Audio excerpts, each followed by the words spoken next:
आप देख रहे हैं इंडिया टाउन न्यूज, भारत की बात।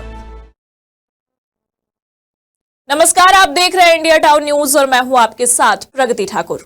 सावन के महीने में रक्षाबंधन के ठीक पहले दक्षिण पूर्व मध्य रेलवे ने यात्रियों की परेशानियां बढ़ा दी हैं।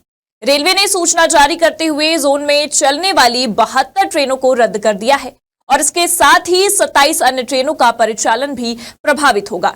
लेकिन एक बार फिर से छत्तीसगढ़ की सियासी गलियारों की हलचल रेलवे ने ट्रेन रद्द करके बढ़ा दी है।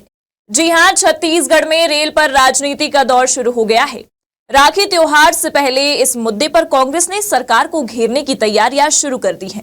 कांग्रेस ने भाजपा की राज्य और केंद्र सरकार दोनों पर हमला बोला है।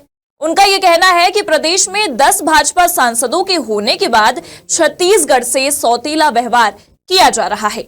तो आज के इस प्रादेशिक राजनीति के सेगमेंट में बात करते हैं रेल पर हो रही सियासत के बारे में। दरअसल रेलवे ने छत्तीसगढ़ में त्योहार से पहले आम जनता की परेशानियां बढ़ा दी हैं 72 ट्रेनों को रद्द करके, जिसके बाद विपक्ष ने सत्ता पक्ष को घेरना भी शुरू कर दिया है।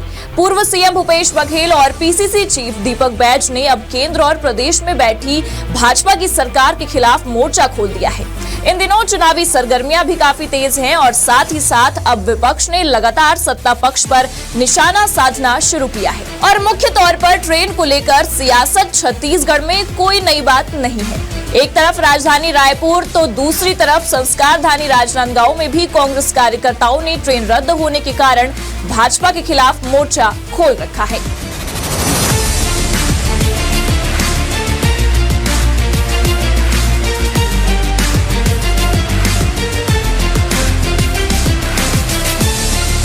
ट्रेन रद्द मामले पर पूर्व मुख्यमंत्री भूपेश बघेल ने भी अब भाजपा को घेरा है और कहा है कि कोरोना काल से छत्तीसगढ़ में यात्री ट्रेनों को रद्द किया जा रहा है। गुड्स ट्रांसपोर्टिंग और कोयला परिवहन को सरकार ज्यादा महत्व दे रही है और इस पूरे जो ट्रेन रद्द किया जा रहा है, जब से कोरोना काल हुआ है तब से गुड्स ट्रांसपोर्टिंग को ज़्यादा महत्व सरकार दे रही, कोयला परिवहन को ज़्यादा महत्व दे रहे हैं और यात्रियों के साथ लगातार ये छलावा किया जा रहा है। गरीब जनता के लिए, middle class, lower middle class के लिए बहुत सस्ता यदि यातायात का कोई साधन है तो वो रेल है और रेल यातायात को इस प्रकार से बाधित किया गया है तो निश्चित रूप से छत्तीसगढ़ के लिए मैं समझता हूँ कि ये ठीक नहीं हुआ है। और इस पूरे मामले पर भूपेश बघेल ने भाजपा सरकार पर बड़ा आरोप लगाया है कि सत्ता में बैठी डबल इंजन की सरकार छत्तीसगढ़ के साथ लगातार सौतेला व्यवहार कर रही है। साथ ही साथ पीसीसी चीफ दीपक बैज ने भी इस मामले में सत्ता की बीजेपी सरकार और साथ ही साथ केंद्र सरकार पर हमला बोला है और कहा है कि ये छत्तीसगढ़ का दुर्भाग्य है जहां डबल इंजन की सरकार है और छत्तीसगढ़ के 10 सांसद भाजपा के जीत कर जा चुके हैं। उसके बाद भी सिर्फ छत्तीसगढ़ के साथ धोखा, विश्वासघात हो रहा है।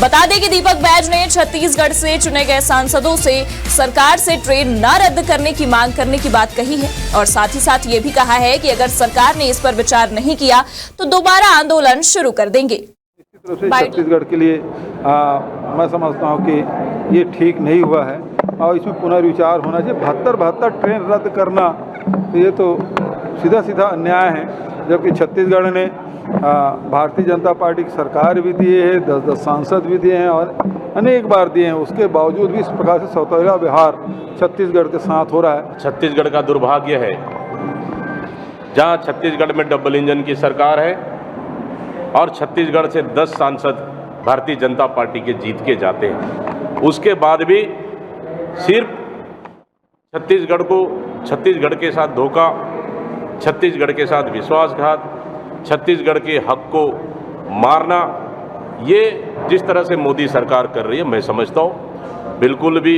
इसको बर्दाश्त नहीं करना चाहिए। अगर थोड़ी बहुत भी इंसानियत है, थोड़ी बहुत भी अगर जनमानस की सेवा की भावना है तो भारतीय जनता पार्टी के सरकार को इस पे तत्काल केंद्र सरकार से मांग करना चाहिए। नंबर 1, नंबर 2, 10 सांसद जो भारतीय जनता पार्टी की जीत के आए हैं उनको सीधे सीधे केंद्र सरकार से मांग करना चाहिए। वर्तमान में लोकसभा का सत्र भी चल रहा है, लोकसभा सत्र में उठाना चाहिए कि छत्तीसगढ़ की जनता, मध्यम परिवार, गरीब परिवार बहुत ही ज्यादा परेशानी में है, बहुत ज्यादा तकलीफ में है। यूं तो छत्तीसगढ़ की राजनीतिक गलियारों में बयानबाजियों और आरोप प्रत्यारोप का दौर चलता ही रहता है, लेकिन बात बस इतनी है कि रेलवे के इस अहम फैसले से आम जनता को काफी परेशानियां होने वाली हैं। त्योहारों का सीजन है, साथ ही साथ 72 ट्रेनों को रद्द कर दिया गया है और ये ट्रेनें रद्द होना आम बात नहीं है। इसी के साथ राजनीतिक गलियारों में एक अहम मुद्दा अब चिंगारी की तरह फैल रहा है। अब तो ये देखने वाली बात होगी कि ट्रेन रद्द होने से सियासत में हलचल कितनी तेज होती है और विपक्ष किस तरह से सत्ता पक्ष पर हमलावर होता है।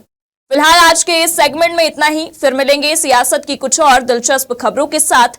तब तक देखते रहिए इंडिया टाउन न्यूज, भारत की बात। आप देख रहे हैं इंडिया टाउन न्यूज, भारत की बात।